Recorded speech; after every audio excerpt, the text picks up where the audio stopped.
Hi అండి. ఈరోజు మనం రవ్వ పులిహోర చేద్దాం. ఈ గ్లాస్ రవ్వ తీసుకోవాలి.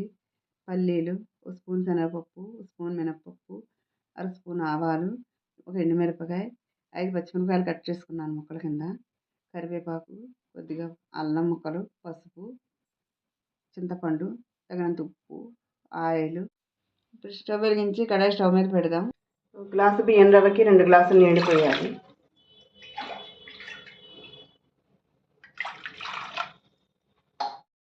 వేయాలి.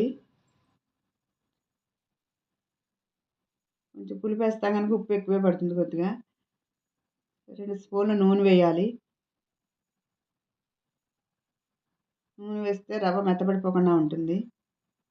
కొద్దిగా పసుపు వేయాలి.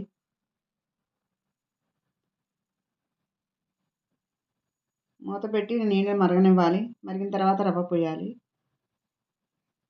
చింతపండులో కొంచెం వేడి నీళ్ళు పోసుకుంటే చింతపండు తొందరగా నానుతుంది, ఎక్కువసేపు నిలవ ఉంటుంది. నీళ్ళు మరుగుతున్నాయి, ఇప్పుడు రవ్వ పోసేద్దాం.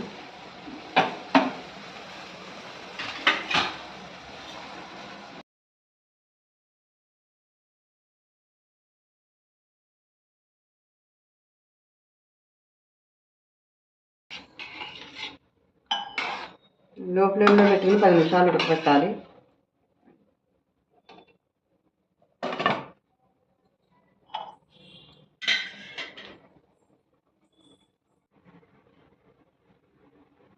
పది నిమిషాలు అయిపోయింది, ఇది మగ్గిపోయింది. 10 నిమిషాల గ్యాప్లో అప్పుడప్పుడు కలుపుకుంటూ ఉండాలి 2 సార్లు. నింపేద్దాం, స్టవ్ పెట్టేద్దాం. ఇంకా ఉమ్మగిలిన తర్వాత పోపు పెట్టాలి. ఉమ్మగిలిపోయింది, ఇప్పుడు బేసన్లోకి తీసేద్దాం.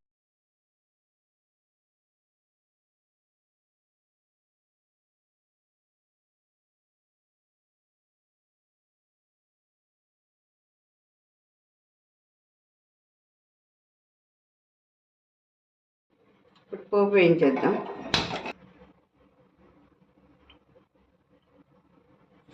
చింతపండు ఇలా గుజ్జు తీసుకున్నాం కదా, ఇది ఇందులో కలిపేద్దాం.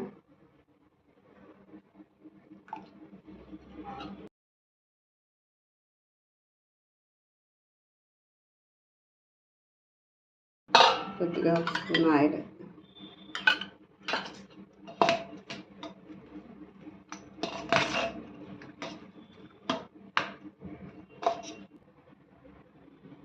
పల్లీలు వేయిద్దాం.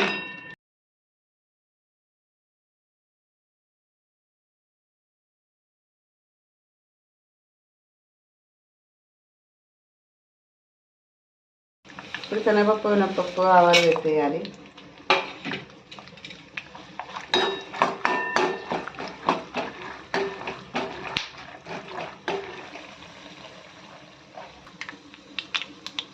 పచ్చిమిరపకాయలు, అల్లం వేసేస్తాం.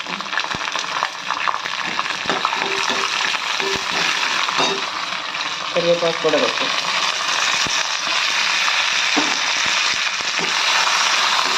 ఎండుమిరపకాయలు కూడా వేసేస్తాం.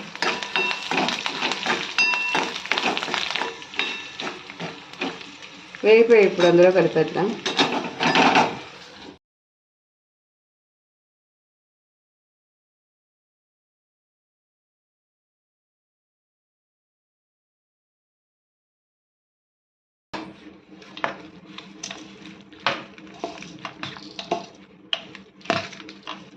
ఇది లాంగ్ జర్నీలో టిఫిన్ కింద బాగా ఉపయోగపడుతుంది.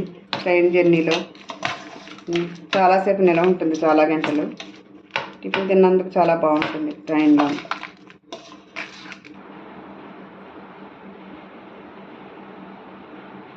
ఇదేనండి రవ్వ పులిహోర, ఇలా చేయాలి.